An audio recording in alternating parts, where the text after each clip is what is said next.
Naging abala si Pangulong Ferdinand R. Marcos Jr. sa iba't ibang aktibidad. Highlight dito ang kanyang pangunguna sa ikapitong meeting ng Uplift Committee. Balikan natin ang mga naging aktibidad ng Pangulo sa report ni Kenneth Pasyente.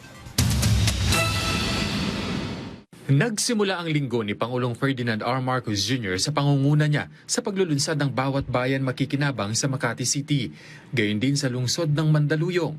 Sa naturang mga aktibidad, nanguna ang Pangulo sa pamamahagi ng tig 10 kilo ng bigas sa libo-libong mga residente ng dalawang lungsod. Dagdag pa ang pamamahagi ng tig 200,000 piso sa kada barangay para sa kanilang mga programa, pati na sa mga mapipiling presidential scholar. Martes nagkaroon ng courtesy call sa Pangulo si United States Undersecretary of State for Economic Growth, Energy and the Environment Jacob Helberg.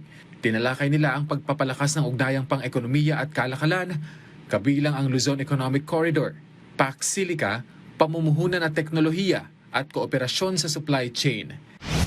Pinanumpa rin niya sa tungkulin ng bagong kalihim ng Budget Department na si Kim Robert De Leon at nanguna sa ikapitong pagpupulong ng Uplift Committee kung saan natalakay ang updated cash assistance ng DSWD para sa mga mahihirap, transport support ng DOTR para sa mga PUV units mula Hunyo hanggang Disyembre ng taon, at tiniyak na may pondo para sa pagpapatuloy ng Uplift program hanggang matapos ang 2026.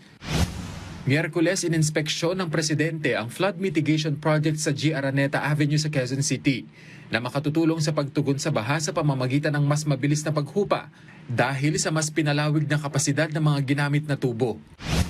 Nanguna rin ang Pangulo sa panunumpa ng mga bagong talagang opisyal ng Provincial Board Members League of the Philippines. Binigyang diin dito ng Pangulo ang kahalagahan ng pagtutulungan ng national government at ng mga lokal na pamahalaan para sa mas mabilis na serbisyo sa mga Pilipino. Inilunsad na rin sa bayan ng Obando sa Bulacan ang bawat bayan makikinabang na pinangunahan ng punong ehekutibo. Kenneth Pasyente para sa Pambansang TV sa Bagong Pilipinas.